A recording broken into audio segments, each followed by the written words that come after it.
परिचय। जब कोई वस्तु समय के साथ अपना स्थान बदलती है तो कहते हैं कि वह गतिशील है। जब हम गति की बात करते हैं तो हमारे दिमाग में सबसे पहले कारें, बसें, ट्रेनें, हवाई जहाज इत्यादि जैसी चीजें आती हैं। हालांकि दूसरी वस्तुओं में भी गति होती है। एक बड़ी दीवार घड़ी को याद करने की कोशिश कीजिए। क्या आपको याद है कि घड़ी की तली में एक लंबी छड़ी होती थी जिससे एक छोटा गोला जुड़ा हुआ होता था? यह एक लोलक है। यह सेकंड की सुई के टिक टाक के साथ तारतम्य बनाते हुए आगे पीछे गति करता है। इस पाठ में हम सरल लोलक या लोलक के बारे में चर्चा करेंगे। उद्देश्य। इस पाठ के अंत में आप निम्न करने में सक्षम हो जाएंगे। सरल लोलक को परिभाषित करना, आवर्ती या दोलन गति और सरल लोलक के आवर्त काल को परिभाषित करना, एक समान और असमान गति के बीच विभेद करना, दूरी समय ग्राफ बनाना।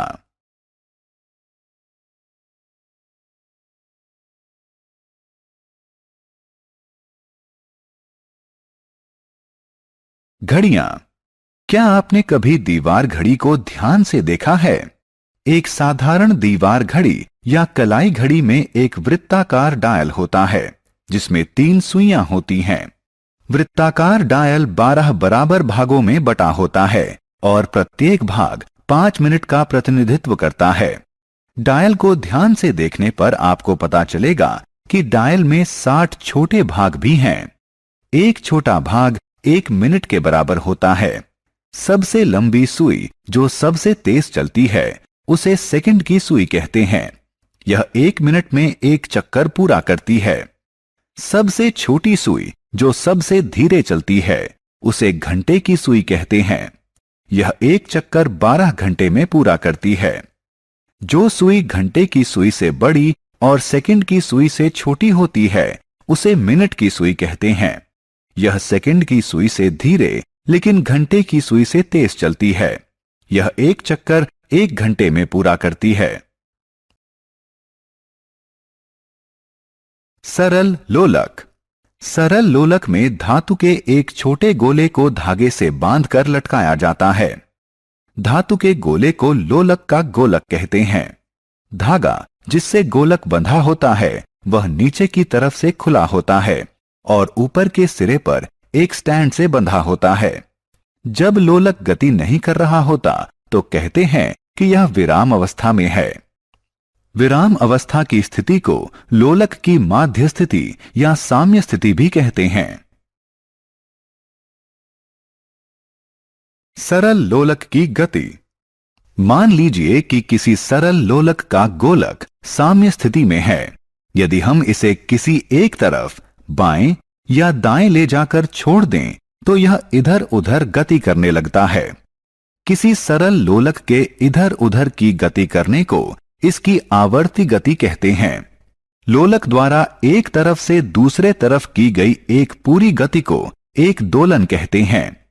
लोलक एक दोलन पूरा कर लेता है जब इसका गोलक इसकी साम्य स्थिति O से आरंभ करके एक चरम स्थिति A तक, फिर वहां से दूसरी चरम स्थिति B तक और फिर वापस O पर आ जाता है। लोलक तब भी एक दोलन पूरा करता है जब इसका गोलक एक चरम स्थिति A से दूसरी चरम स्थिति B पर तथा B से वापस A पर आ जाता है।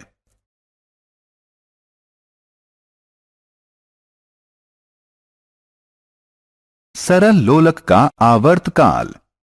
लोलक द्वारा एक दोलन करने में लिए गए समय को एक आवर्त काल कहते हैं। आप इसकी गणना इस साधारण अभ्यास द्वारा कर सकते हैं। एक सरल लोलक लीजिए, इसे विराम अवस्था में आने दीजिए। साम्य स्थिति को O के रूप में चिन्हित कीजिए। अब गोलक को एक चरम A स्थिति पर ले जाइए और इसकी स्थिति को नीचे की जमीन पर चिन्हित कर लीजिए। विराम घड़ी को चालू करके उसी के साथ साथ गोलक को छोड़ दीजिए। जब गोलक चरम स्थिति A पर वापस आए तो समय दर्ज कर लीजिए। इस गतिविधि को दोहराइए। इस बार माध्य स्थिति O से शुरू कीजिए। लोलक द्वारा O से A से B और फिर B से O तक एक संपूर्ण दोलन में लिए गए समय को दर्ज कर लीजिए। दर्ज किया गया समय एक सरल लोलक का आवर्त काल है। समान गति और असमान गति। किसी वस्तु की गति को उसकी चाल के आधार पर दो भागों में बांटा जा सकता है। यदि किसी सरल रेखा के अनुदिश गति करती हुई वस्तु की चाल परिवर्तित होती रहती है तो इसकी गति को असमान गति कहते हैं। उदाहरण के लिए, एक बस अपनी लंबी यात्रा के दौरान विभिन्न समय पर भिन्न भिन्न चाल से चलती है, अतः इसकी गति असमान गति है। यदि कोई वस्तु किसी सरल रेखा के अनुदिश नियत चाल से गति करती है तो इसकी गति को एक समान गति कहा जाता है। जैसे एक कार छोटी दूरी की यात्रा के दौरान एक ही समान चाल से चलती है।